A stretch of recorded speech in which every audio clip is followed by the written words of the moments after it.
Good evening, everybody. My name is Anto, coming to you live from the end of the world with another world building live stream. We do this every single week at 10 p.m. UK time. We usually run for about 2 hours until about midnight my time, or until my brain just completely stops working and I kind of break down and stop being able to speak. Sometimes that happens almost immediately.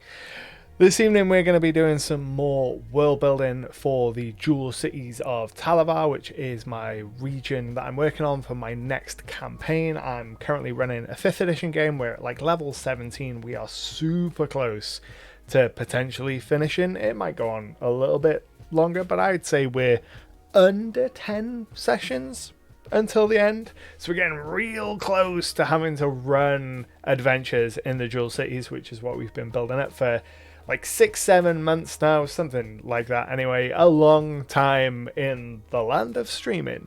And we've been building up the map of this region. Let me go ahead and figure out where I have the map for that and make sure I've got the right things set up, which I have. So here is the map. You can see all the pins. We've got over 500 locations, points of interest, and monsters, items, and all the other kind of things that you'd want from your world building on this region. And we're just going to keep on. If you are new to the stream, underneath the chat there is a little icon for a gold coin. You can use these gold crowns to redeem channel reward points. There's a whole bunch of stuff that you can do, like naming NPCs, locations, placing monsters, all that kind of good stuff. And we have a new channel point goal, which is I think 10,000 crowns. And when we hit that, I'm going to purchase and do a kind of stream overview of Dungeon Alchemist, which is a map building software type thing where you can procedurally generate rooms and do a whole bunch of really cool looking stuff. So we are going to do that if we hit that goal. Throughout the evening, get involved in chat, throw your ideas in, spend your channel points, do all the engagement things. It's much more fun when you're involved as well. I'm going to make sure that everything is operating at peak efficiency while you all jump into the chat and say hello. Turtle Nerd says, finally able to catch one of these live for the first time in a while. Welcome, Turtle Nerd. Welcome, Bob. Welcome, Mastid. How are we all? And Nasasa, I almost missed you because you were stuck between the stream elements posts. It's too early to lose the ability to speak. So, what are we doing this evening? This evening, we are exploring the magical elements of the Jewel Cities. And what we're going to do is I have the list of spells from Pathfinder 2nd edition, the list of ritual spells, and the list of focus spells. And we're basically going to start at 10th level, the highest level spells, the most powerful spells. I'm going to take a look through them. I'm going to see whether it sparks any joy, sparks any creativity, and see if we can figure out how some of these high level spells and this kind of bonkers level magic has impacted the world. We're going to start with an easy example because I have already done this for one location in the world. So if we go ahead here in the 10th level spells and we look at Cataclysm. Now Cataclysm allows you to call forth the unimaginable power of world-ending cataclysms, ripping a small piece of each cataclysm and combining it together into one horrifically powerful attack. The following effects come down upon all creatures in an area, treat the resistance as agree, yada yada yada. Flesh-dissolving acid rain deals 3d10 acid damage, and we've just hit the follower goal. Awesome. If you're new here and aren't already following, go ahead and click follow. It doesn't cost anything and it's awesome. A roaring earthquake shakes and bludgeons creatures to the ground, dealing 3d10 bludgeoning. A blast of freezing wind deals 3d10 cold damage. Incredible lightning lashes the area, dealing 3d10 electricity. And you get the idea. It's a whole bunch of 3d10 damage spread across a wide variety of areas. And we have already had one of these be used in the city of Mornburg. So you can see here, for the city of Mornburg, I used the map of Mordheim from Warhammer, which has got this lovely crater in Warhammer. That's where, I believe, like an asteroid or a meteor has struck. But we needed some way to explain this crater, and we also had a kind of demonic rebellion being led here. So, in the area now known as Mendax's Reckoning, the Cataclysm spell was cast, and that caused a hideous amount of damage. This crater ended the rebellion all good stuff for the most part, except for, you know, all of the people in the incredibly built up area that got absolutely annihilated by this 10th level spell. So that's the goal this evening, is we want to go through all of these 10th level spells and kind of have a think about them, have a look at them, see what is cool about them, and place them throughout the world so that we can be like, cool, here's a really interesting expression of high level magic. Because one of the coolest things about Pathfinder 2nd edition, in my opinion, is how it treats high level magic. It feels like a high magic setting where magic is prevalent and everywhere, and even if you've never seen a spellcaster, you've heard about them, you've heard about the feats of spellcasters. So I really want to explore that kind of avenue of, well, what would happen in a magical world where people have access to these absolutely bonkers spells. What would the effects of that be? So that is the plan for this evening. Whew. Completely drained after that expression of what we're doing today. Right, so we're going to start with 10th level spells, then we're going to do rituals, then we're going to do focus spells. Off the top of my head, not 100% sure what the difference of a focus spell is actually, so we should probably figure that out. Figure out what a focus spell is. Okay, doesn't tell me. Focus spells, PF2. Let's figure out what they are. Focus spells rules. So no, it's not. Focus spell is a special type of spell attained directly from a branch of study, from a deity, or another specific source. So you can only learn focus spells through special class features or feats rather than choosing them from a spell list. Cool. So we understand how that works. Awesome. Then rituals are just spells that take longer. Usually you have to have more than one person. That's all good. And then spells. Spells are spells. So we can sort that. Natal says, once upon a midnight dreary, while I pondered weak and weary over many maps and curious volume of my world's lore, while I nodded, nearly sleeping, suddenly there came a pinging of some streamer gently streaming, building a cool homebrew world. 'Tis just Icarus, I muttered, building the cities of ore. Only this and nothing more. I love that. That's awesome. Welcome, Natal. How are we? Right then. So let's start with alter reality. You know, start as we mean to go on. Big old spells, starting with 10th level. So you use your occult lore and power of your mind to manipulate the spiritual multiverse, resulting in any of the following effects. Duplicate any spell from the occult list of 9th level or lower with which you have access. Duplicate any spell from another spell list of 7th level or lower, or produce any effect whose power is equivalent. Reverse certain effects that refer to the wish spell. So this is very much kind of like a wish spell. So if we go ahead and look at the occult spell list, these are arcane. These are not occult. We need to click occult, that's why. So if we have a look at the 9th level occult spells, and we can duplicate any form of spell from this. So altering reality, I'm thinking now we're going to have to do a certain amount of cross-referencing for this. To make sure my kind of initial thoughts match with the mechanics. But I'm thinking things like sorcerers, psychics. So we want to have a look at the sorcerer. And I also want to see the psychic. Where is the psychic? There they are. And I want to make sure that they have the ability to cast occult spells. A powerful occult ritual. Well, it says the word occult, so that is fine. Spellcasting. Your bloodlines. So we need to look at bloodlines. We're going down a rabbit hole. Feats, focus spells, sample spells, bloodlines. That's the one we want. Cool.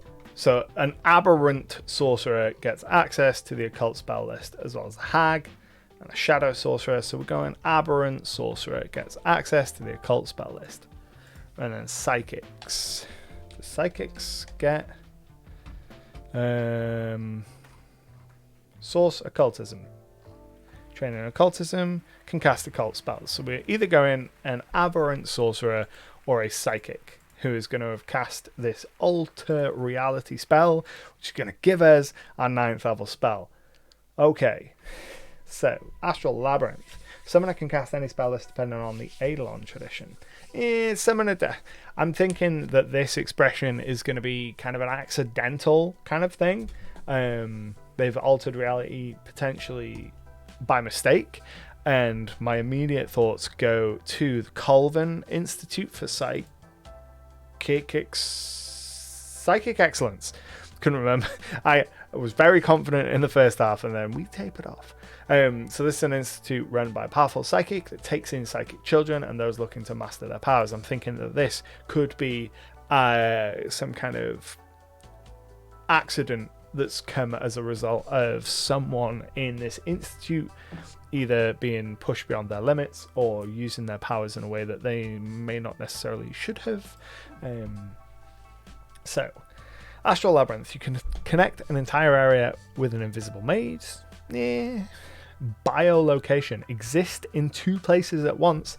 That's very cool. Bind Soul. That's cool. Divinity Leech. You disrupt the connection between a divine caster or a deific servitor and their deity, blocking their use of divine power. Pretty cool. I don't think that would necessarily translate to on the map stuff, but it's cool. Foresight. Sense creature in danger. Nah. Overwhelming present. No. Prismatic Shield. Shield-sized shards of multicolored light manifest in the area around you. No. Resplendent Mansion. We always love a Resplendent Mansion. Vocarious Gestalt. Create a spirit gestalt that eats souls. That's the one. That's the one. Some kind of soul-eating monster. You create a powerful spirit entity that grows and builds strength by consuming the spirits of foes you both slay. When you cast the spell, the Gestalt deals 14d6 negative damage to all living creatures of your choice within the area, and a basic fortitude save. Creatures you choose in that end their turns in the area take 66 damage. At the end of each turn, if you killed a living creature during that turn, or if the Gestalt's damage killed a creature since the end of your prior turn, you add the slain creature's soul to the Gestalt. The emanation's radius increases by 20 feet, and the damage dealt by the aura increases by 1d6. That's awesome. So this only lasts a minute, but I like the idea of taking this and twisting it and having a creature, a Gestalt that has been made by a powerful psychic who has unintentionally probably cast this spell in relation to the Colvin Institute, and now there is a horrific, voracious Gestalt going on. It is. I'm pretty sure it is pronounced Gestalt with a sh sound. Gestalt is from my hometown for form. I didn't know it meant form. This creature could be sealed in the school where they've tried to contain it. Yeah, we could go down the route of it's sealed in the school and they've tried to contain it. We could go down the route of it's prowling the lands around the school. It doesn't necessarily have to have lived for a particularly long time before the players encounter it. It's just this will be, maybe it should be quite a short-lived thing because it is a 9th level spell and it is a very powerful creature. So if it had been there for a super long time, it would probably cause all kinds of problems. But we're going to go ahead. We're going to throw a monster down on here, and nope, that is copy and paste the right words. There we go. So this is, let's have a look at the psychic and see at what level they get their 9th level spells. So this would be level 17-ish. So we want this to be like tier 4 play, or well, tier 3 maybe. Make it hard.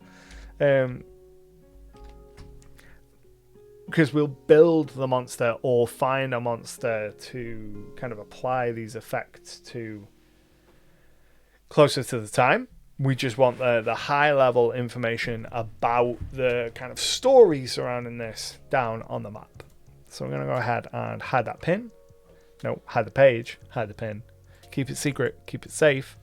And then throw in a secret tab. So a student from the Colvin Institute for Psychic Excellence accidentally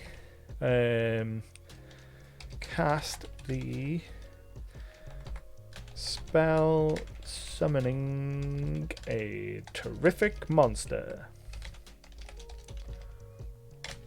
The seal would explain why it could be a long time if someone released it into the school, which occurs near the player encountered it. Yeah,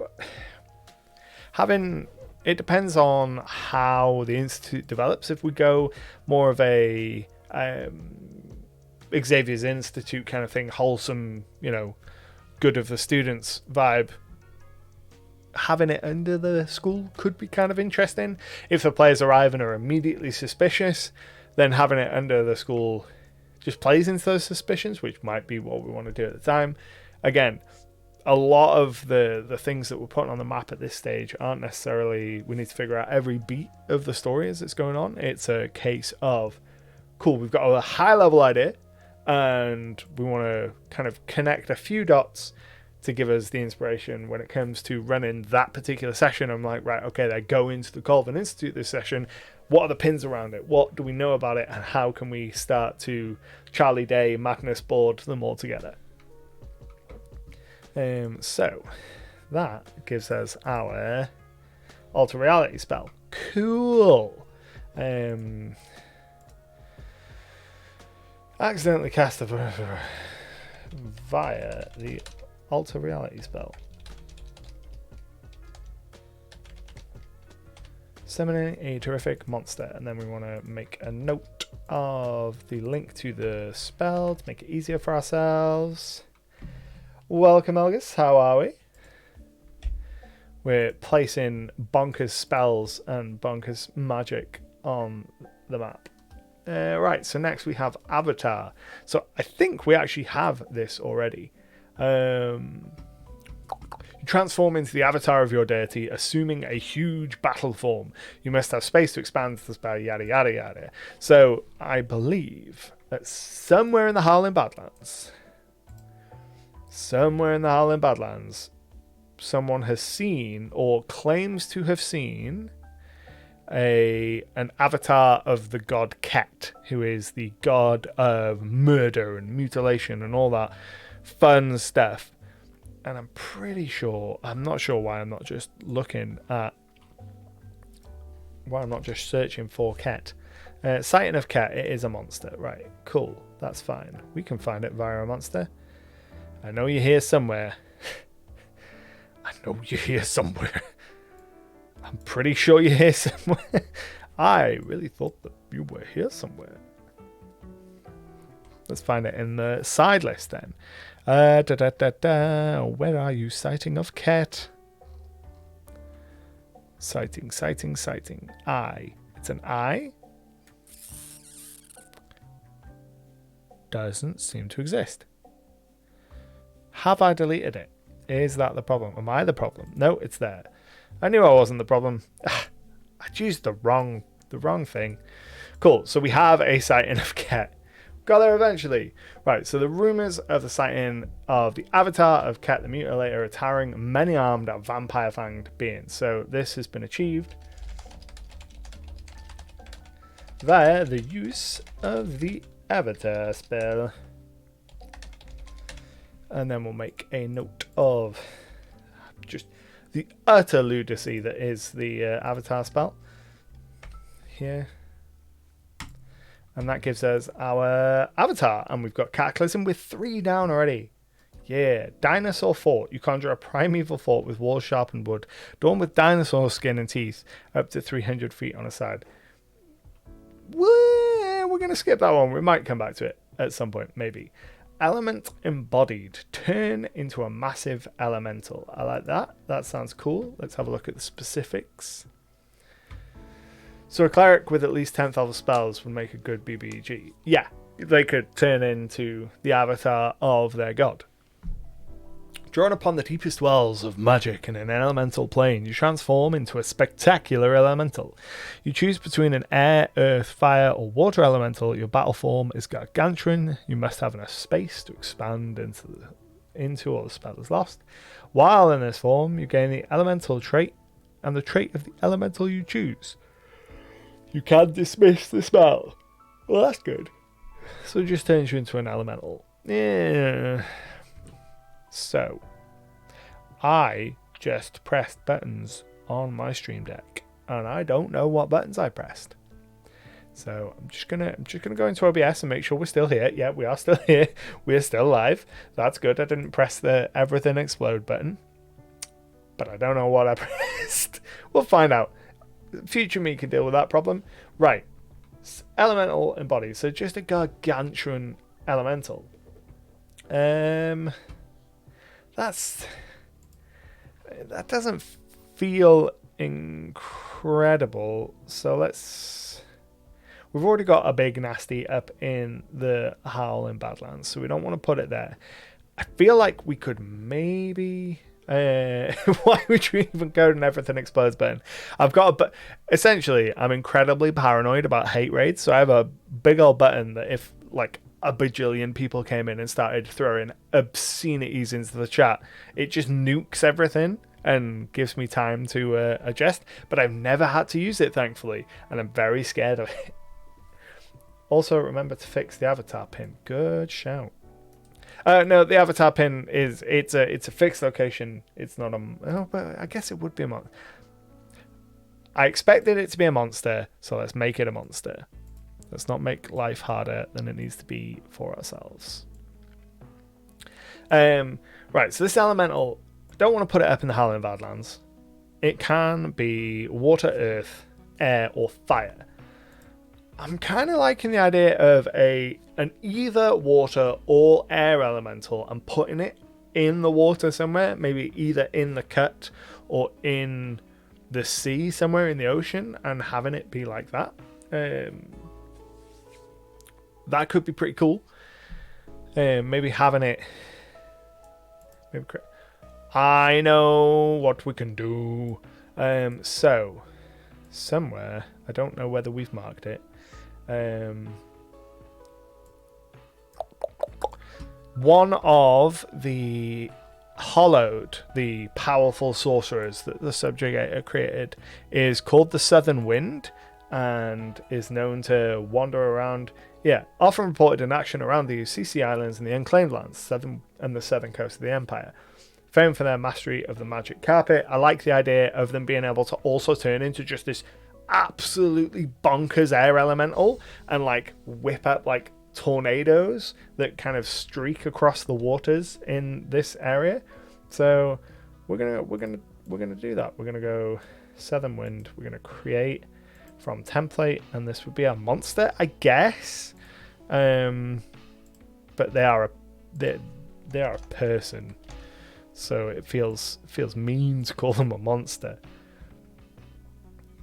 But if we go ahead and create that page, and then we're just going to copy the information that we have already from them into that secret node there, and then right slap in the middle between the UCC Islands and the mainland, we are going to link to existing. And we're going to make the Southern Wind. Edit that pin so it's more monstrous. Skull, and red.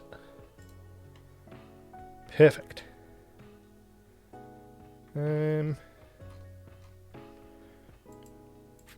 Wunderbar. Hide our pin. So Southern Wind, and then we need to make a note. Curses. Why have you done this to me? Paste this plain text, please. We want to make a note that they have can cast the element embodied spell. Element embodied spell. So basically they're going to turn into an air elemental. So they're going to turn into an absolutely bonkers air elemental and make a whole bunch of cool stuff. Fabricated truth. Ooh, that's spicy. We love playing with people's minds. Choose a single statement that you want the targets to believe. The fact could be narrow, such as a dragon is circling overhead and wants to kill me. Wide-reaching, such as all humanoids are a disguised abomination. Or conceptual, such as if I don't live a kind of life, I'll be punished in the afterlife.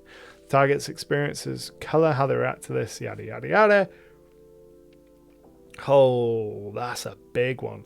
That's up to 5 creatures. That's the important part of it. We can't have it be... I mean, you could absolutely start a religion out of this, but we can't have it be like, oh, suddenly everyone believes this one thing because of the spell. We can only affect 5 creatures. Target doesn't believe the statement. Believes the statement, or realizes you tried to trick it. Believes the statement for a week. Believes the statement with a later truth. So, let's have a think. And think about where we could deploy this. So, my initial thought is this is an ideal thing to convince someone that you're dead when you're not. And I would normally go, oh, well, we could use this to convince people that the subjugate is dead when he's not. But we already have plans for that. So if you are one of my players listening, now's the time to mute while we go into deep spoiler territory. And then once they've muted, we'll tell you. So the subjugator has, being a powerful spellcaster, has a bajillion clones of himself and various methods to withstand death, one of which is located in... Let's zoom in here. There is a little magical prison called Deep Storage near the city of Lastwatch. It is only colloquially known as Deep Storage because it doesn't actually have a name. That's kind of the level of secrecy it is. And in there, a clone of the subjugator exists, has been polymorphed into like a rock, and is just being stored on a shelf somewhere.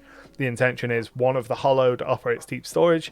On news of his death, they're supposed to take the rock out and the true polymorph on him to bring the clone back to life so his soul can jump back into it. But the Empress, the Lady of Dusk, has been very particular about not letting any news reach this kind of outpost because she knows that there's some shenanigans there and she doesn't want the Hollowed that is operating it to just turn loose all of the prisoners that are in there, because it is also a jail where people are polymorphed into like rocks or statues or, you know, bits of lint and stored deeply. So I don't want to go with the subjugator for the, oh, these people think someone's dead, but they're not. But maybe there is someone else that is dead that maybe isn't. Make someone believe that someone is still alive when they're dead.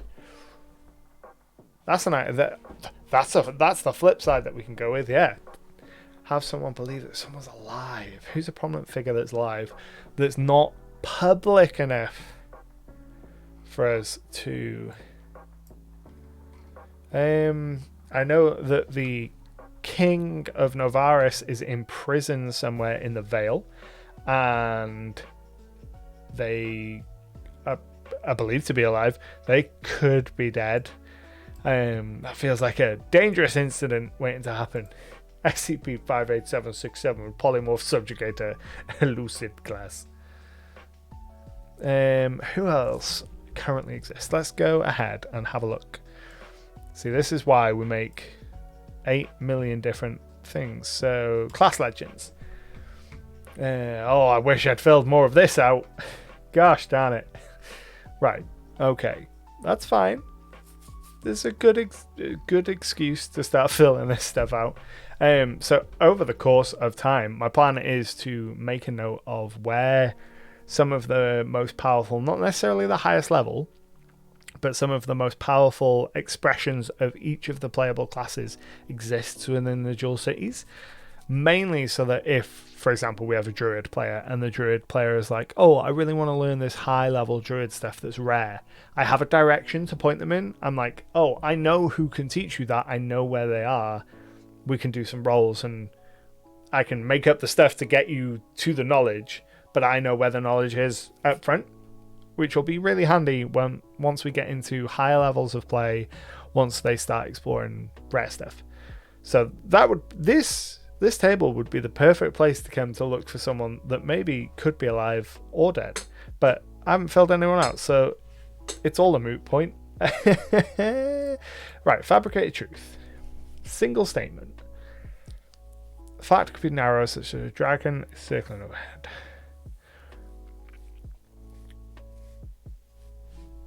And 5 people believe it. 5 people within 100 feet believe it. Imagine a party of heroes that had one of their members defect and convince them he died. If there was a previous campaign in the region, you could use an NPC, but there's no NPCs to borrow. Yeah, we could have it. I need to think of some non-fake in your death uses for this, because my brain is stuck in let's fake our death. It's believe in anything. I think maybe we could use it in the Forest of Spikes. If we go ahead and look at the Forest of Spikes, the legend of the Forest of Spikes is that there is a great evil contained there. Something within the forest is buried, and a tree with a magical silver spike driven into its roots keeps the evil from stirring. That's not actually the truth, so this could be the perfect explanation as to how that rumor originally started. The 5, or let's say the 6 people that went there, along with the captain of the Order of Silver Gauntlet, and they cast this spell so that they would believe it, so as to not taint the memory. Yeah, I like that. Right, we need to we can make a note of that in here, actually. So, the legend of the Spikes of Conflation are real events. During the Mendax Rebellion, the captain of the Order of the Silver Gauntlet became corrupted and transformed into a demonic entity. The company's standard bearer slew the captain by driving the Black Lance into his chest. The standard bearer swore an oath to defend the standard and ensure the demon captain remained contained. Rather than risk a scandal, the brothers of the Order concocted a story of great evil and the Silver Spike leading to the modern day convention. So what we have to do, rather than risk a scandal, the brothers of the Order cast the Fabricate Truth spell, so they believed the false tale and spread it.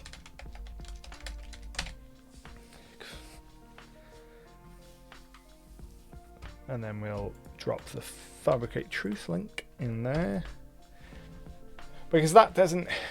A lot of the benefit of doing this isn't necessarily isn't for the story element per se. A lot of it is to help kind of ingrain the world with the rules, so that when the players encounter it, they can see the kind of mechanics that get to that point and be able to go, oh, here's a solid example of how these spells have been used. So we've got Fabricated Truth. Yeah, not only PCs get to use these spells, basically. Yeah, exactly. Fated Confrontation. Isolate 2 fated opponents and let them twist each other's fate. I like the sound of this. You weave the threads of fate to lead 2 foes into a climactic battle. Targets of the spell are fated opponents. One of the targets of the spell must be you or a willing ally. The other must be an enemy. When you cast the spell, the ally you targeted... so it has to be within 120 feet, or if you target yourself, may teleport to an unoccupied space of their choice within 30 feet of the fated opponent.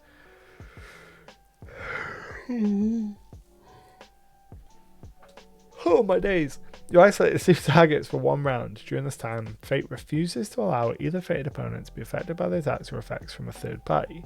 Fated opponent could be affected by the other's meteor swarm and their all heal spell, but it would be entirely immune to a spell or a strike from a creature outside the spell's effect, as well as damaging from a hazard or environment, yada yada yada. So it makes you both invincible to anything but each other for 1 minute. It would be nice if it was longer than 1 minute, but we could probably work this in somewhere.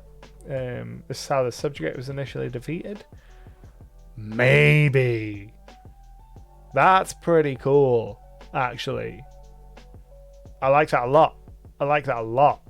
So the subjugator gets defeated at a kind of a pivotal battle, the Battle of the Burning Cascade, and the Lady of Dusk backstabs him, but that spell could absolutely have been part of the way of doing it to make sure that she didn't get, absolutely steamrolled by the entire army. I like this. Where are we? We don't want Plane of Sorrows, we want Dusk Empire. Just realised we've been spelling Subjugator wrong the entire time. Oh, with the E instead of the U. So the subjugation, betrayal at Burning Cascade. So who was the ally that killed the subjugator? It was his wife, the Lady of Dusk, the Betrayer Queen. So we want secret. The lady cast the Fated Confrontation spell following speaking the subjugator's true name.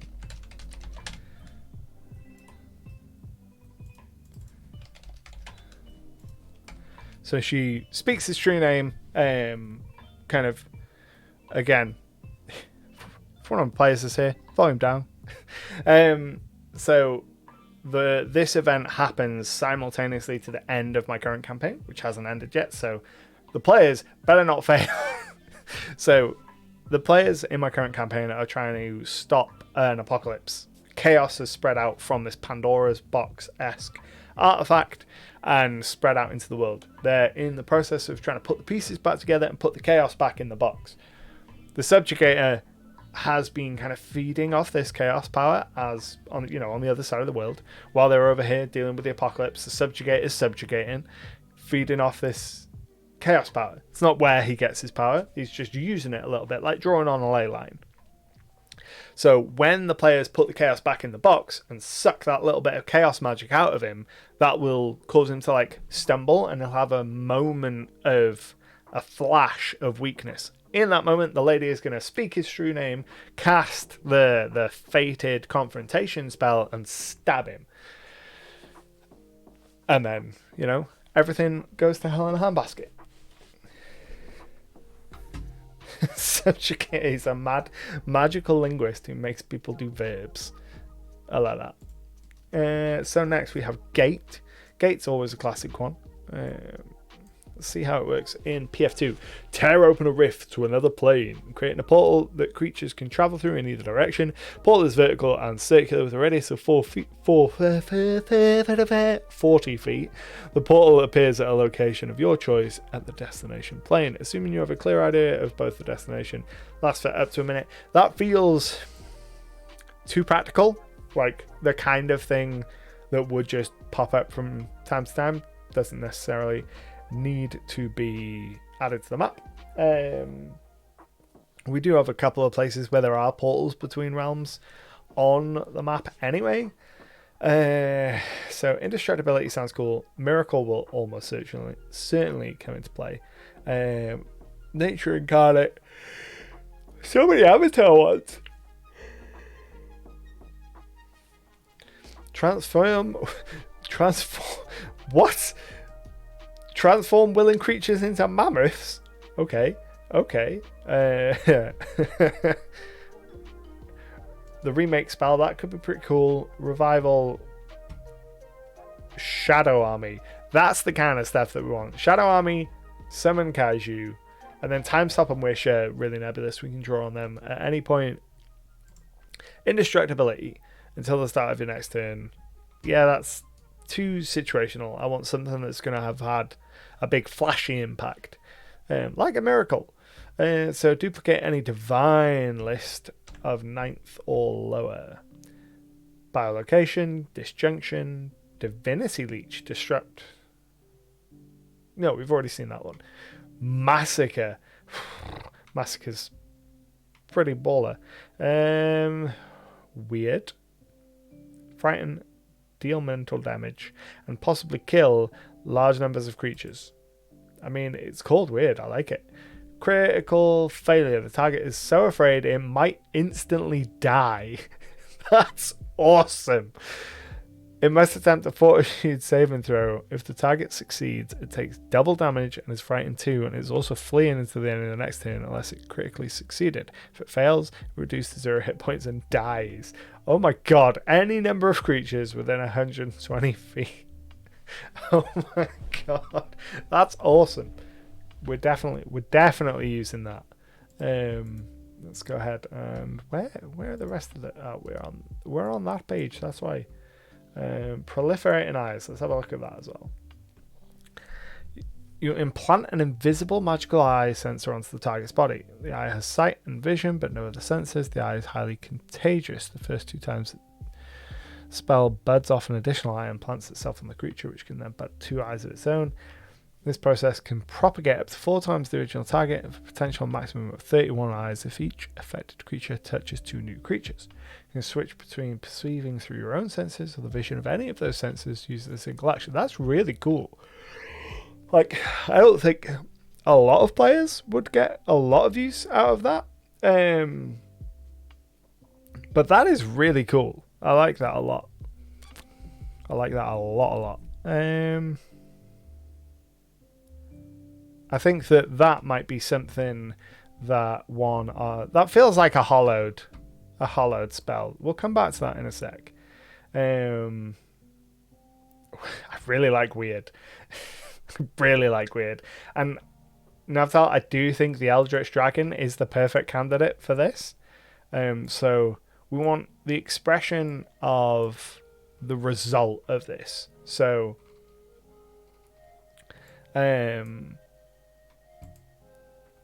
we want to go with, so we know we've got the Elder Wormwraith. Harvester is prominent figure. Weird isn't a divine spell. Weird is via the miracle spell. You are right? Yeah, miracle. Miracle via weird. Weird is an arcane and occult. That's fine. If we're attaching it to a weird Elder Dragon, I'm absolutely fine with that. Good old Jezza. Oh my god. I always forget about Jezza. Don't forget that he exists. I just forget that he's called Jezza. To be fair, I think if it see that thing, I don't think the spell will conjure any image in my mind, just more of a him.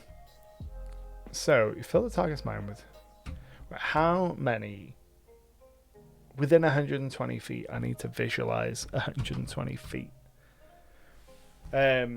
Christ.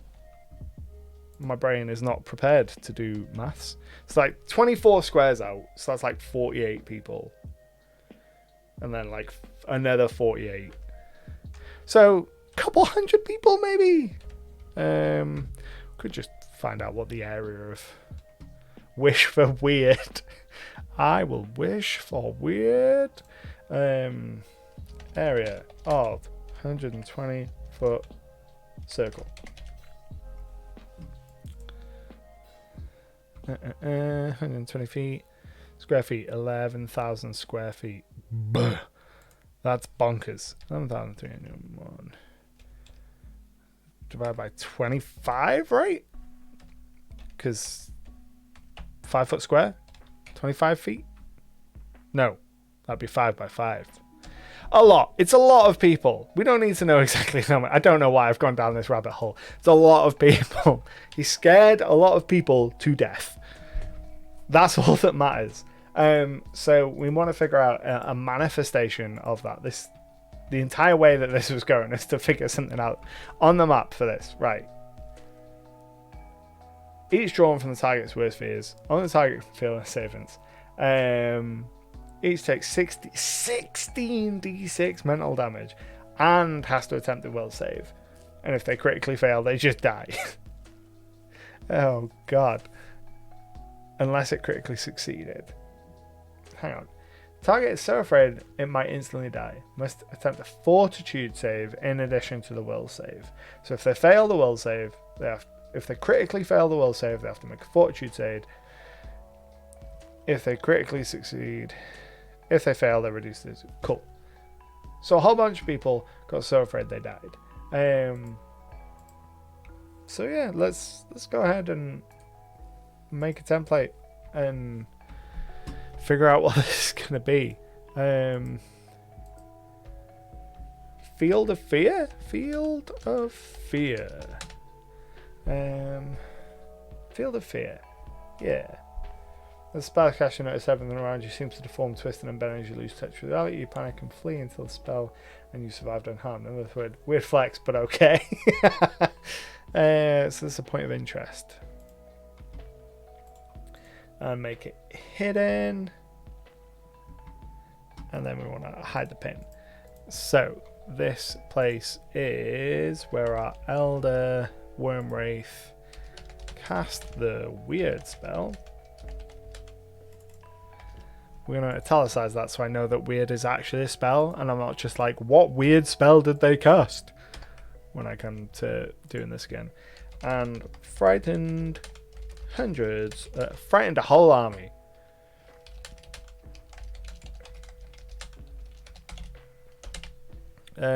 So that will be what proliferated these kind of power and status of the soul drinkers cult. Cool. Absolute bonkers.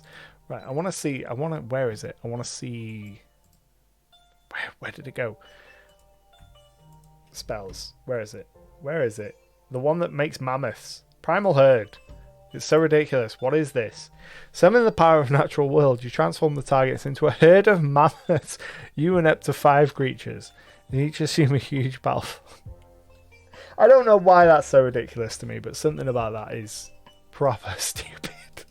Let's all just be mammoths. Right, proliferating eyes. All the eyes. Okay. We got this. I know almost exactly who this... No, I do know exactly who this should be for. This should be for the Shadow Master. One of the... We need to expand this. One of the Hollowed. And the kind of Keeper of the Shadows. And the Keeper of Secrets for the Empire. Holy moly, I'm tired. NPC template. Beings... The Hidden. It is the Hidden, going full on Starfire. The Shadow Master. So in our notes, we want to put proliferating eyes.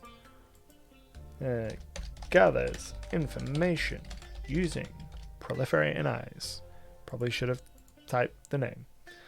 I'm gonna copy that because otherwise I will put profiterole eyes, which is a very different kind of spell. Right, remake. You fully recreate an object from nothing, even if the object was destroyed. To do so, you must be able to picture the object in your mind.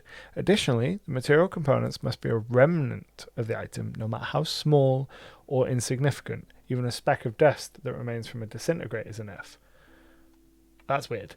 The spell fails if your imagination relied too much on guesswork, if the object would be too large to fit in a 5-foot cube, if the object still exists and you're simply not aware of it, or if the object is an artifact, has a level over 20, or similar vast magical power. It kind of sucks that you can't do it with vast magical power weapons, because that's a perfect plot hook. Someone is trying to gather a speck of something to remake it. Item reassembles in perfect condition, yada yada yada. So you can create it even from nothing, but then you also have to have something from it.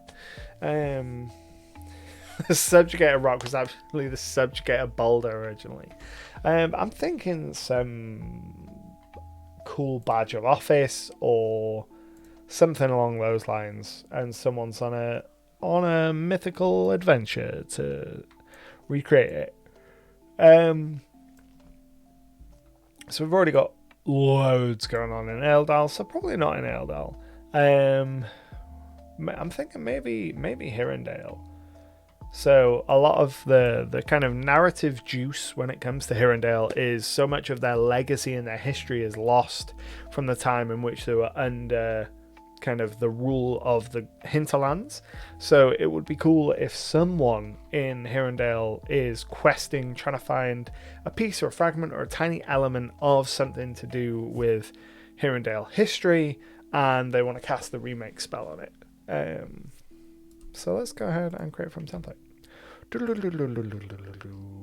Point of interest. Point of interest? Point of interest. I want to say recreate an ancient tome with forbidden knowledge from just a page, but you have to imagine the content to recreate it. So that is a cool idea, though. Like, I'd be willing to be flexible on the you have to be able to imagine it. Like, I get why it's there as the spell, but I feel like remake is the kind of spell that you're really only going to cast once for any narrative weight. Like, yeah, you could be like, oh, I'm going to cast it and recreate all of these mundane things that I've lost, but I feel like it's only going to have narrative impact once, so just be loosey-goosey with it. Right, so what we're going to go... the Lost... Lost Relic.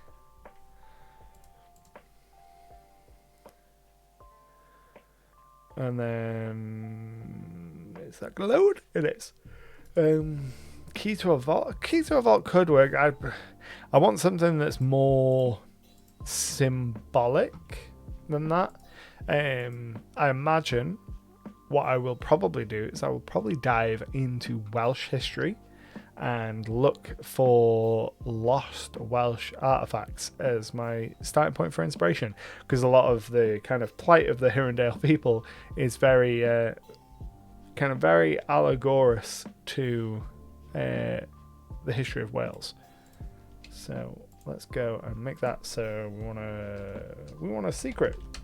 We want a secret. One is searching for a fragment of a symbol of something, and they want to cast remake on it. So we need to specify that they're from Hirondale, otherwise we'll forget that. Someone from Hirondale is searching for a fragment of a symbol of something, and they want to cast remake on it. That's all we need to know. Again, we don't need to be super specific with these. Loosey-goosey, vague and evocative. Shadow Army. Now we're talking. Era, how are we? Create dozens of semi-real copies of yourself that swarm across the battlefield and fight for your enemies. You are virtually indistinguishable from your clones, allowing you to hide and sneak among them. An enemy that's in an area when the spell is cast or that ends its turn in the area takes a whole bunch of damage. You're broadly safe right now. We're looking at like 10th level spells and how they could have been used across kind of the lore. It's possible inflicted with condition, depending on the result, yada yada yada. Shadow Army. So arcane, occult, auditory, illusion, shadow, mental, visible. 10th level fish. Wall of sharks. Shadow Army feels, I mean, could happen in campaign 3. When you cast a spell, you choose a condition. Your shadow is imposed, clumsy, enfeebled, flat-footed, or slowed. We just need to find a battle in which someone summoned a whole bunch of shadows. This feels very Empire related, Desk Empire. A Shadow Army feels very on brand for them. So we just need to figure out where it could have been done. And then I imagine we'll have some kind of magical echo of this and have like monster shadows still kind of roaming around there. Empire versus the Unclaimed Lands. Someone from the Unclaimed Land used it to push the Empire back. Ooh, used it against the Empire. Hadn't considered that. I just assumed that the Empire were the ones doing the shadowing. Let's see. It's on the Arcane and Occult. We could probably get some occultist stuff going in the Unclaimed Lands. But I do kind of like the idea of it becoming kind of a part of the environment. But then that kind of treads on Shadar's territory, which has, the ash, the ash pits and all of the ash fall. So I don't want to double dip on the whole environmental part of it. So forget the environmental part of it, and we'll purely focus on just a whole bunch of shadows. So we could go somewhere with the unclaimed lands, and then, or we could go kind of the subjugator, using it to set an example and kind of attack one of their own locations. Could be interesting. Let's have a look. I can't remember what all of these cities are called. Let's see whether anything jumps out. Most of them have got several pins. Yeah, let's go unclaimed lands, and we'll put it here, and we're gonna make it Shadow Grove. And then we want to hide our pin, edit the pin, make it pink, and then make a notion that it was a shadow army. The subjugator once summoned a shadow army here. Spells, and then remnants of the shadows still linger.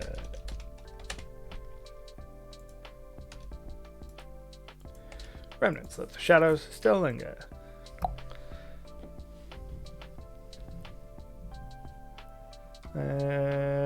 Bob has redeemed a monster lair. A humanoid villain was punished to be a scarecrow and protect the land they once terrorized. Now they are free and want revenge on the living, but they're stuck as a scarecrow and can move when not being seen. Otherwise, they're immune to damage. I like that a lot. Where can we put it? Let's zoom out. Zoom out and see if we've got an unattended village. We've got an unattended village right there. Yeah, got an unattended village right there. Let's go for it. So, Weeping Angel Scarecrow.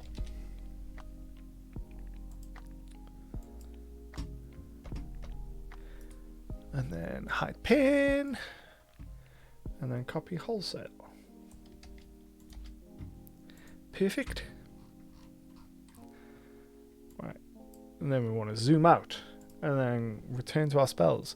So Summon Kaiju. Summon Kaiju is a...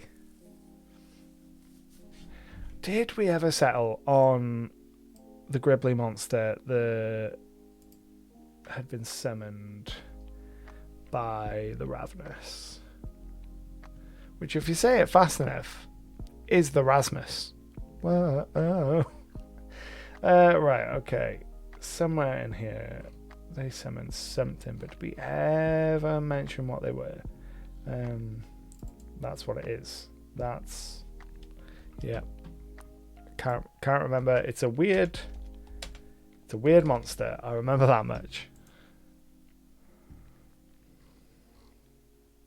Yeah, it's this thing. So summon Kaiju.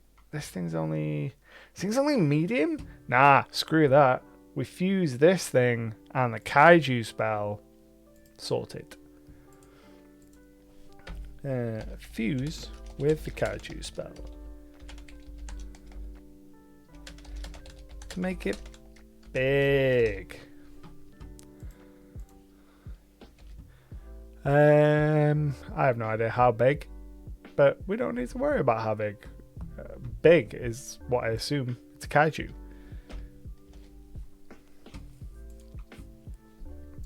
So yeah, that already fits that giant sea monster thing. That works well. And I think that covers our spells. So we can start looking at rituals. Oh, well. There are no 10th level rituals because this, I'm pretty sure, is very specific to one of... Oh no. Oh yeah, Monsters and Myth. Scribe occult symbols into the unbright and verdant ground, laying the ceramics with them, yada yada yada. Critical success, a towering ethereal avatar of this thing manifests around you, surrounded by swirling spirals. The avatar weakens. Yeah, this is a real specific ritual, so we won't worry about that. Let's have a look at the 9th level rituals. Blunt the final blade, that is really specific as well. Clone, always good. We've got a clone going on already. Fantastic facade. You draw a permanent series of complex illusions over a target settlement, choosing the look, sound, feel, and smell of the structures, terrain, and creatures. And then vital singularity. When several companions or followers have reached a point of undying love and trust in you, they might be willing to die to save your life. That is bonkers.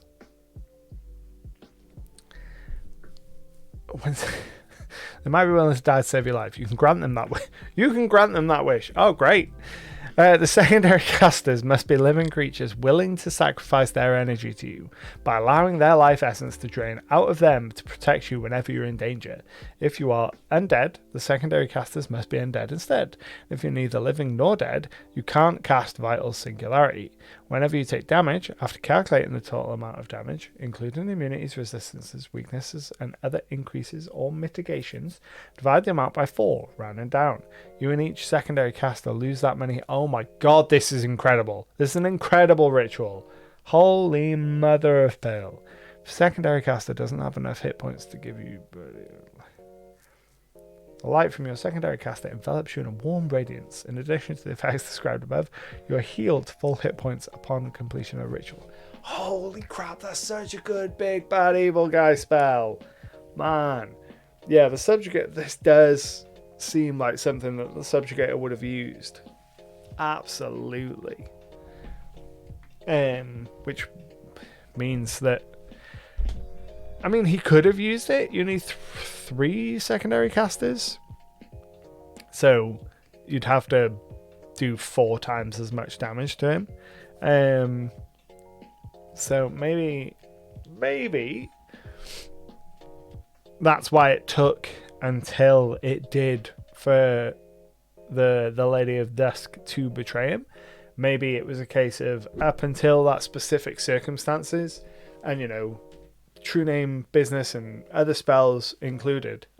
That's okay. Let's have a look at the... I want to reopen the spells list, and then we want to go, what was it called? Fated Confrontation. Okay. Fated Confrontation. Would this work with Vital Singularity? Isolate 2 targets for 1 round. During this time, Fate refuses to allow either opponent to be affected by attacks or effects from a third party. A fated opponent can be affected by the other's Meteor Swarm heal spell, but will be entirely immune to a spell strike from a creature outside the spell's effect, as well as being including damage from a hazard in the environment. It doesn't apply to anything that was affecting the target before you fated.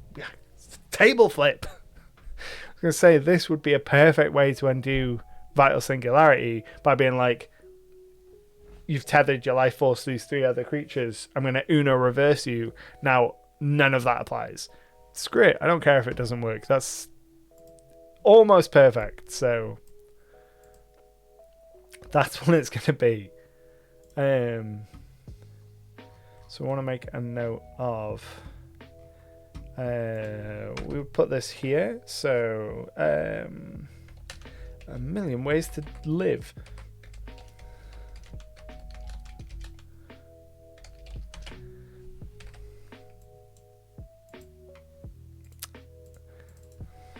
No, it didn't work unless you put a million ways to die.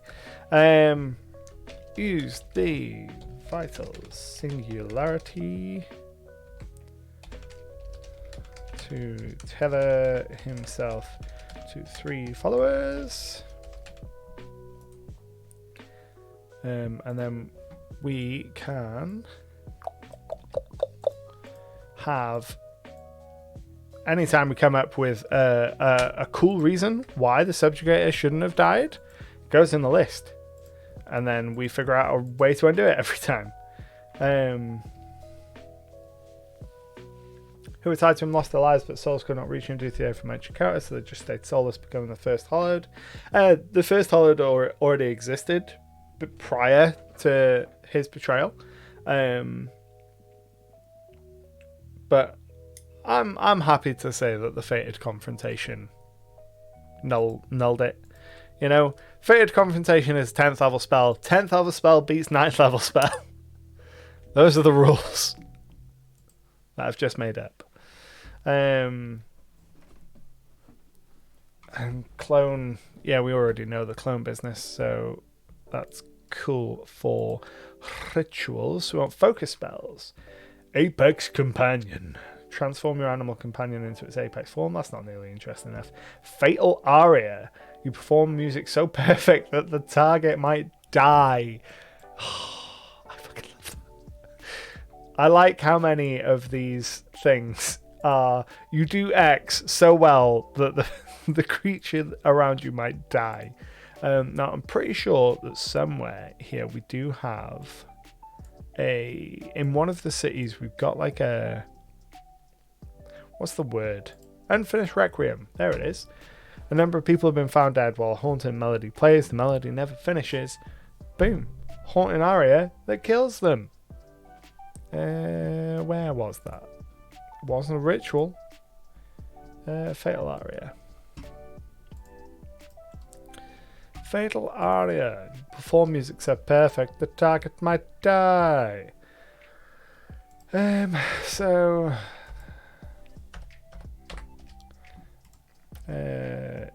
incorporate the fatal aria. Sweet. What else have we got? Hero's Defiance. You shout in defiance, filling you with a sudden burst of healing. A bit boring. Just before applying the attack's damage, you recover 10d4 plus 20 hit points. If this is enough to prevent the attack from bringing you to 0 hit points, you don't become unconscious or dying. Either way, cheating death is difficult, and you can't use this again until you refocus or the next time you prepare. That doesn't seem like map worthy.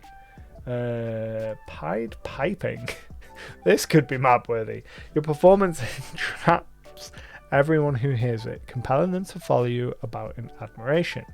Each creature within the emanation must make a will save when you cast the spell for the first time or they enter the area, after which they become temporarily immune for 1 day. Once per turn, you can spend a single action, which has the concentrate trait, to increase the emanation's radius by 5 feet. Sort of critical failure, the target gains the minion trait and is controlled by you. The effect ends if a hostile action is used against the affected creature, or if you direct the creature to use any action that causes it harm. Does sound like a hollow idea. That could be cool. Let's have a look at the list of the hollowed and see if we can find a candidate. No, this doesn't say it has to be piping or music for that matter, just a performance. Could be an dancer or a singer. That's a very good point. So we want a hollowed that could kind of... the horde could work. Could get the name from just this horde of Pied Pipey creatures that follow him around. That could work. Echo and Darkness, make it a singer, maybe. I like the horde. I think we're gonna go horde and have them be known as the horde because they're always followed by a legion of minions. Minions they have acquired via the Pied Piping spell. And then mention our spell. The Hollowed are getting a lot of love out of this high level magic, which makes sense given what they are. Raise the dead and smite the undead. Chant a dirge that can elegy that either rouses. Let's see. Any 8th level rituals. Bathe in blood. Control weather. Control weather is always cool. There are quite a lot of musical elements here. Let's go and look at focus spells. 9th level focus balls. Stormlord. Sky above you darkens in a matter of moments, swirling with an ominous cloud, punctuated by flashes of lightning. Medusa's Wrath. I think we might have exhausted. Let's have a look at some of the non-10th level spells. Because we have loads of 9th level spells. We've done Weird. Wail of the Banshee. We've done Voracious Gestalt. Unfathomable Song. Debilitates creatures in weird ways. Right, I've got to see what this says because it's specifically saying weird ways. Creature needs to attempt only one save against the song. It's what kind of save? Will save, obviously. Success, they're unaffected. Roll a 1d4. Roll a 1d4 plus 1. Target's frightened 2. Target's confused. Stupefied, blinded, is stunned, and stupefied. I mean, that's fine. Those ways aren't as weird as I think I was promised, but they're fine. Summon Draconic Legion. That's what I'm talking about. Summon an army of powerful dragons that unleash annihilating blasts as they descend upon your location. These dragons act as one and collectively occupy the space of a gargantuan creature. They have a fly speed of 100 feet. When you cast this spell, choose whether it is chromatic or metallic dragons. This seems perfect for somebody in Novaris to be casting. You know, they might have lost the war, but Battle of Dragon's Wood. Yeah, see, Battle of Dragon's Wood was a defeat, so this feels like way too cool an ability for them to have been defeated by. But we can have them. Or is the Lost Cause? Scorched Earth! A Scorched Earth campaign? Maybe. I'm more of thinking this could be how they no, because the Maiden Queen was assassinated. Right, I'm gonna make a note just in Novaris somewhere that we wanna use this bonkers, absolute bonkers magic. Someone needs to have used the Summon Draconic Legion, because that's too cool not to use. The Dragon Riders faction. The Dragon Riders faction could be one. Let's have a look. I can't remember what we called them, to be perfectly honest. I don't know what they were called. Pegasus Riders. I don't remember whether there was definitely a group of them. I just can't see them. Wasn't the White Raven, was it? No. Wasn't the Order of Twilight. No, it's not the Cult of the Dragon. It's not the Bronze Dragon Pact. I remember talking about this dragon faction. Crimson Vow? Crimson Vow, yeah. Okay, cool. So yeah, maybe they could use the Crimson Vow. A Lost Order of Dragon Riders. Yeah, that's actually pretty cool. Having the last one of them being able to do it. Yeah, let's go and move that from Novaris and put it into our Order of the Crimson Vow. Good suggestion. Where is that text? Where is that text? And then we want to put it in the notes. Someone needs to have had used the Summon Draconic Legion spell. Perfect. Maybe they all died, but the last one can... Yeah, that's what I'm thinking, like, because it is a Lost Order of Dragon Riders. There's only going to be a handful. So it would make sense for them being summoning it. And it gives them their cool, like, here's the thing that you will remember about encountering the Order of the Crimson Vow.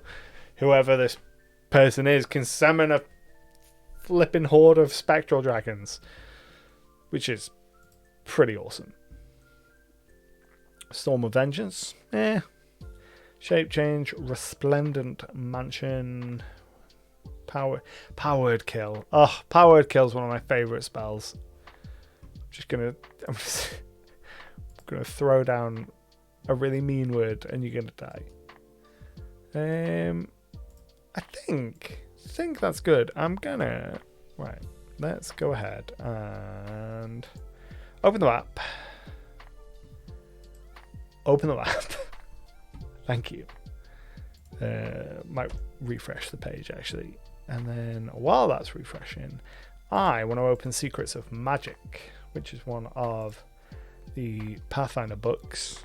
I couldn't get OBS to play along and show me the PDF, which is really annoying. But we're just going to have a quick gander at Secrets of Magic and see if anything jumps out. So we want to go to page 194 if you're following along at home. The Book of Unlimited Magic. This is where all the extra rules are. So there's Cathartic Magic, which allows the spellcaster to harness pent-up emotions. Could be interesting. Elementalism has the options for characters focused on elemental magic. Flexible Preparation, what it says on the tin. Geomancy, which is manipulating the world around them. Ley lines. Yeah, ley lines is a good one. Movie Little Shop of Horrors. We play in the movie game. Is that what's happening? Because I'm always down to play the movie game. I always have to find the link though. That's the problem. Right, so I really should pin it somewhere in Discord. Randomer.io. Oh no. It's been killed. Oh, that's devastating. And the music stopped just to hammer home the emotional beats. Oh man, that's... now I'm going to have to find another random movie generator. What a pain. Who has 2 thumbs up and forgot they need the university tomorrow morning? This guy. Thanks for stopping by, Navtal. Enjoy your sleep. Right, okay. Random movie picker. Let's try another one. Random movie generator. Runtime under 2. Randomize all rating. Randomize. Nah, that's not as good as it was. Oh, I'm devastated that site has gone down. That was such a fun game as well. Right, Wayback Machine. The Wayback Machine will save us. You can just have my face while I'm desperately trying to resurrect the randomizer. Copy link address. Internet Archive. Now the Internet Archive doesn't want to work. Oh, all of my hopes of multiple movies dashed, gone, ruined. No, we're fine. It's come back. Browse history. Come on, Internet Archive. Give me my movies.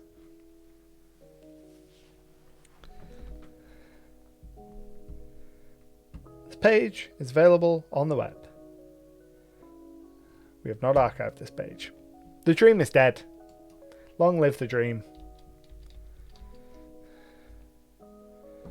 We are forced to use our own minds. Right.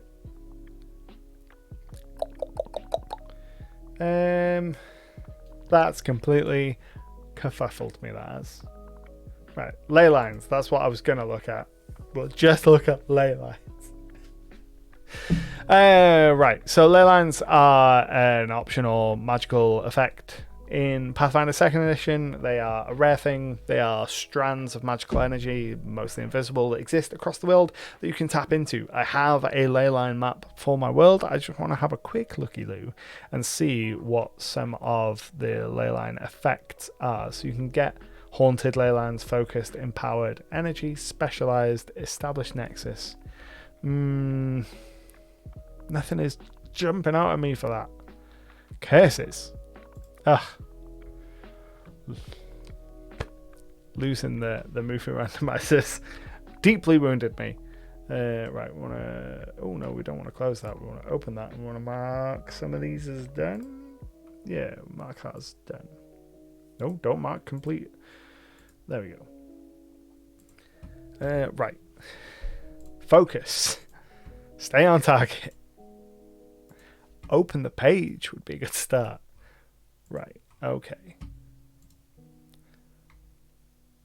I opened the 9th level spell. The first thing my eyes sat on was Massacre. So, unleash a wave of necromantic energy to snuff out the life force of those in its path. Each living creature of 17th level or lower must attempt a fortitude save. If the damage from the Massacre reduces a creature's hit points to 0, they die instantly. If Massacre doesn't kill even a single target, the negative energy violently explodes back towards you, dealing an additional 30 negative damage to every living creature in the line, and 30 negative damage to you. That's pretty cool. Just a line of death. I'm not sure how that would manifest in our map exploration, but it's a hella cool spell. Anything else that would like really stick out on here? Meteor Swarm's always a good one, but I don't feel like long lasting effects. It's not got the weird juice that I want. Oh my god, Uncontrollable Dance. Target is overcome with an all-consuming urge to dance for the duration of the spell. What's the duration? Varies. Duration is 1 minute. Just 1 minute. That's not nearly good enough. I want the dancing to just last forever. Is what we want. Just endless, a ceaseless tirade of dancing is what we need.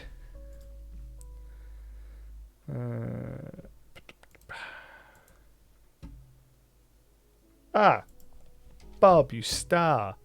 You've saved my night at least. Right, cool. Awesome. So we're gonna random Little Shop of Horrors is one of our movies, and the God damn it.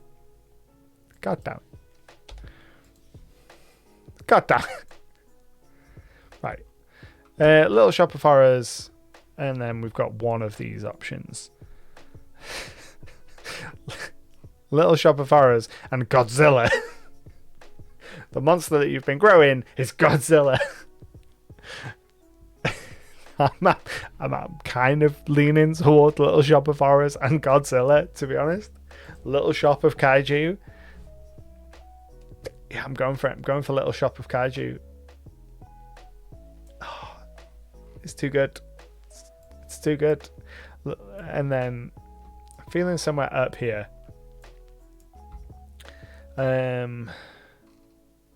Maybe somewhere up near Visoka. Up in the mountains. Little Shop of Kaiju.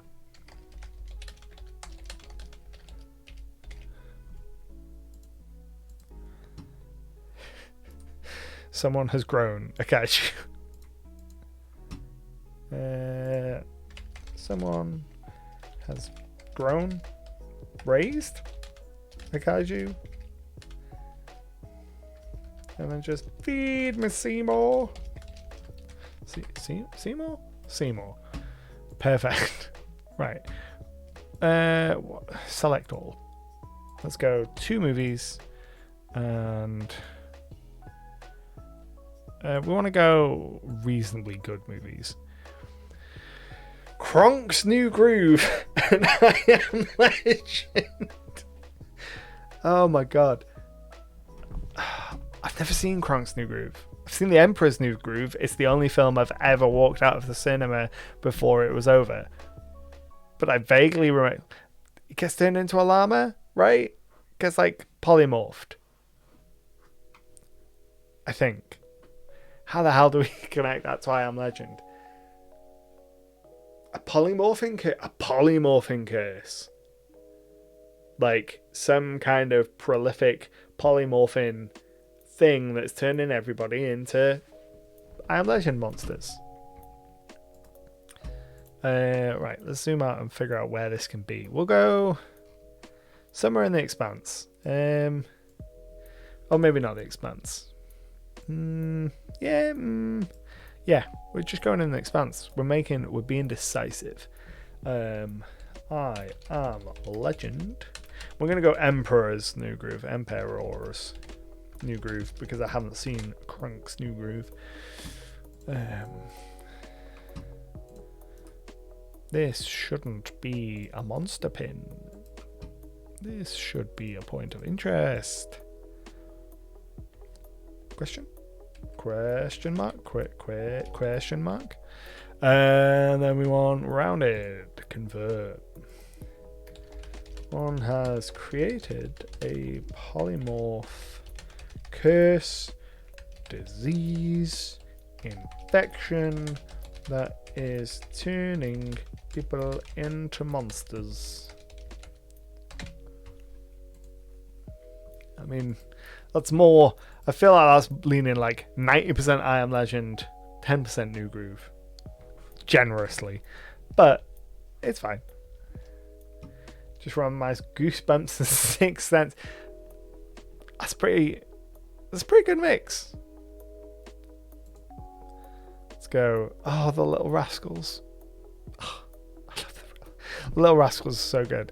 Arthur Christmas I have never seen. Looking by the picture, aliens invade at Christmas, and Arthur probably has to save the day, would be my assumption. So, the Little Rascals versus aliens. The Expanse is just going to get all the weird stuff. If it's weird, it's going in the Expanse. The Little Rascals versus aliens.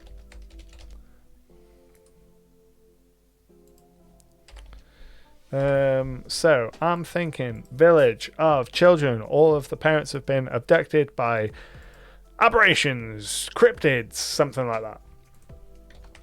Village of children. The adults have been abducted by aliens, cryptids, aberrations, or something. And the kids must fend for themselves.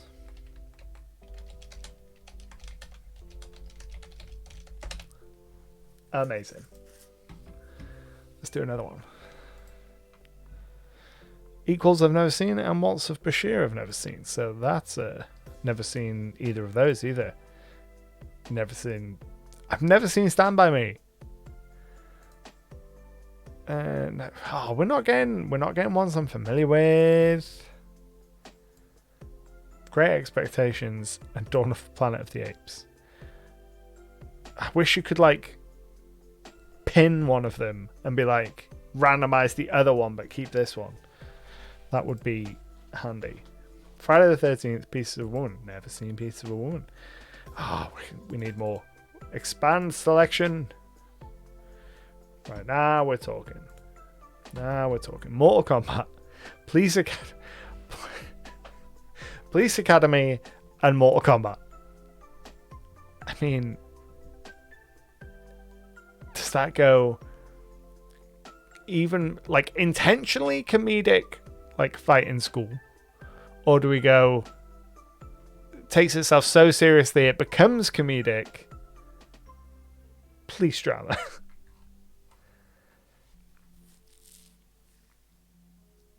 Mortal Kombat and Police Academy. We can do something with this. Training up a group of town guard to be like the ultimate. Yes, a fighting competition to be the town guard, and we're gonna do it in the city of Amber because we've only got like one pin down there.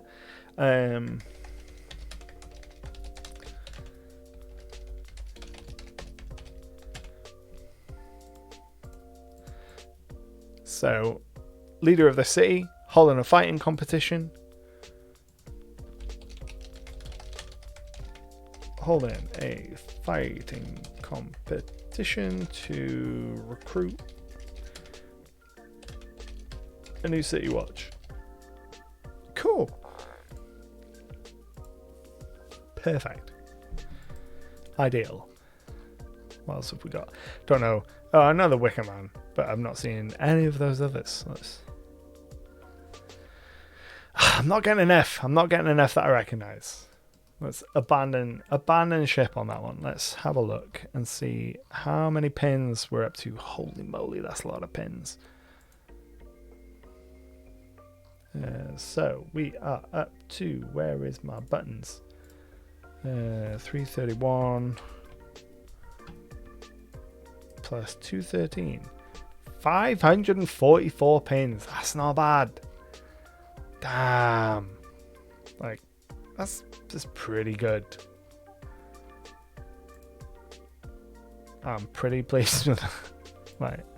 I would like to hit 550 this evening. That would be nice. Getting 6 more pins. I don't know what kind of pins though. We've still got some space in Eldar, I think. We did a whole bunch of stuff last week, but I still think we've got some spaces. Maybe like a handful, a small handful. Let's load up the old spreadsheet, old master spreadsheet that will tell me what we want to put here. And we can go and put some points of interest in. So some kind of abandoned village.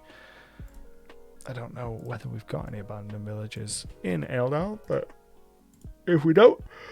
Oh, we got the Plague Village. Having an abandoned village really close to that would be a bit much. So maybe not. A noble's estate. We can go a noble's estate.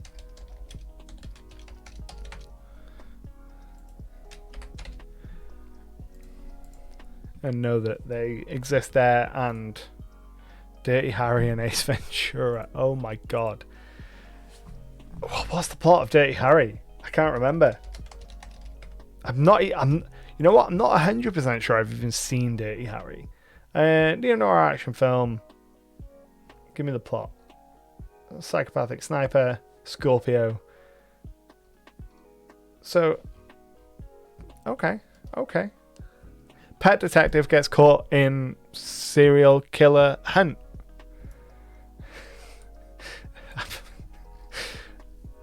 I just love the idea of there being a pet detective somewhere out there in the Jewel City. That's brilliant. Right, where do we want there to be a pet detective? Where's looking a little thin?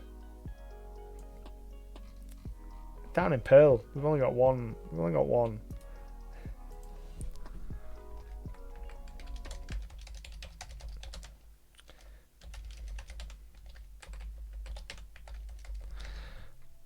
Oh my god. What a ridiculous combination. I love it. A pet detective has been caught up in the hunt for a serial killer. My brain completely voided the word hunt then, and I forgot that it even existed as a word. We can do some more movies. Let's go. We can narrow it down so we can go comedy. Let's go comedy and let's go horror. Always a great combination. And see what we get. Most of these are comedy horrors. The Fly is always a good option. I don't know what we go with it though. So let's ditch the horror. Let's go thriller. And keep in the vein of Ace Ventura and Dirty Harry. The Italian Job, big old heist, always good. Some kind of heist, and then none of these spark joy. Generate another batch. Bullet Train. Bullet Train was a surprisingly enjoyable film. I was expecting it to be a lot worse than it was. Some kind of heist. Man, a lot of thrillers are heists. Right, let's get rid of thriller. We know we want a heist for one, and let's go all.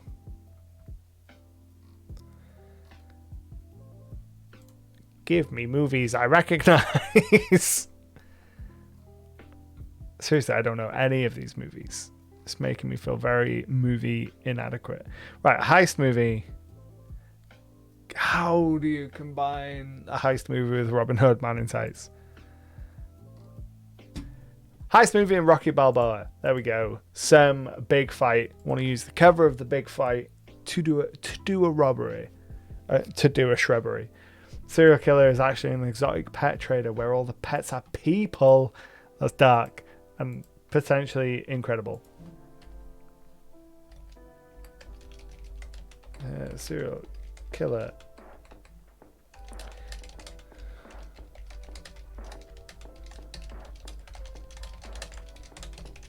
The Soylent Green is people? Right.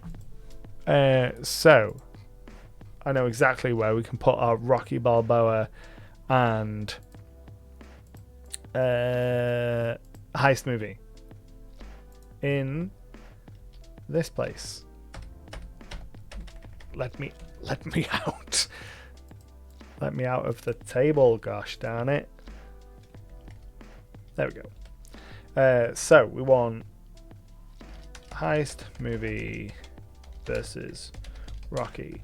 So there's some big name fight happening in the dueling grounds. A crew wants to pull a heist while it happens. Perfect. It's the plot of every heist movie ever. Big event is happening, that's when we'll do our heist. Ocean's 11, the one with Adam Driver where they do it at the race car track, the NASCAR track. But you know, it's a tried and true method. So we've got 4 more. We got this.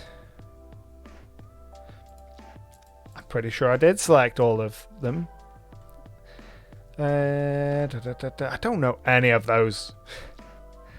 Series of unfortunate events. Hard to make a connection out of that. This is the end. Some kind of apocalypse. Comedy apocalypse. Apocalypse cult. Right. Apocalypse cult is one half.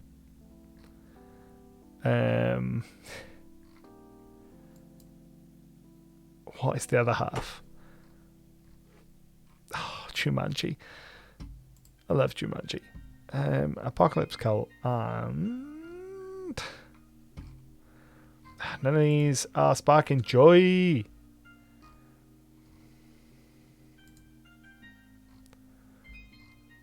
A beautiful day in the neighborhood. An apocalypse. Oh my god, an apocalypse cult that sprung up against a really wholesome Mr. Rogers-like figure. It's too ridiculous. It can't fail. Where the hell would we even put this though?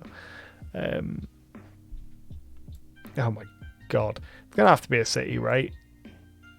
This kind of weirdness only happens in the cities. Right, we'll put it there because we don't have any pins here. So we'll just go Apocalypse Cult. We hide it, and ow. Sudden headache. And Apocalypse Cult has sprung up around a Mr. Rogers type character. Oh. Oh, my brain. Sudden headache.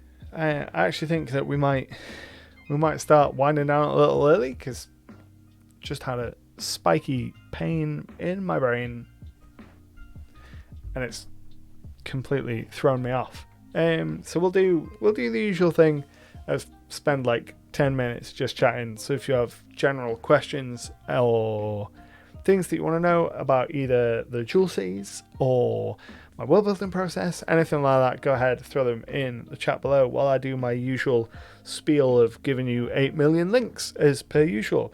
We're going to start off with what we're going to go with today. We're going to go with YouTube. So if you didn't know, I also make a bunch of YouTube videos. I try and make one a week on all kinds of things. So I do videos on world building, on game mastering, on 5th edition, on Pathfinder, on map making software and organizational tools. You can find it all and more on the link to my YouTube. I also have a Patreon where I make a monthly digital magazine called SideQuest that's packed with content for players and GMs that's either system neutral or 5th edition specific. We'll also have a Discord. You can tell that whatever is going on in my brain, I'm frying out. Discord is where you can go and chat with a whole bunch of other like-minded TTRPG enthusiasts. We have a channel for the Jewel Cities where you can go and see kind of stuff that I'm working on in between streams, and we can chat about the world of the Jewel Cities. And then I also have a drive-through RPG page that has a bunch of digital resources, some free, some paid. It's a great way to support the channel. Check it out if you're interested. If you aren't already following me here on Twitch, go ahead and hit the follow button. And if you have an Amazon Prime account, you can use your Amazon Prime account to get one free subscription every month. You don't have to pay a thing, but Jeff Bezos has to give me money. And there is nothing I love more in the world than taking money out of the pockets of the rich. So if you don't already subscribe to someone with your Amazon Prime account, I very much appreciate it down in the description. I'm so used to saying that for YouTube. Down in the whatever exists beneath whatever you're watching this on. Dunwall's finest. Last it seems your streams end just as I return home from my campaign. Hope you're doing well though. I'm doing mostly well. Weird headache pain has just steamrolled into me and makes it very hard to make words and think of things in combination with the fact that it's nearly midnight. So if you have any questions, comments, anything like that, throw them in the chat while I hydrate and then make sure that all of the buttons are properly pressed before we end.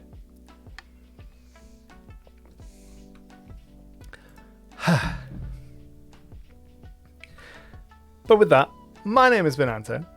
You've been watching Icarus Games. We do this every single week from 10 p.m.-ish UK time to around midnight. And we do it every week, and it's always good fun. And usually I'm slightly more coherent than this when I'm not having some kind of brain melt.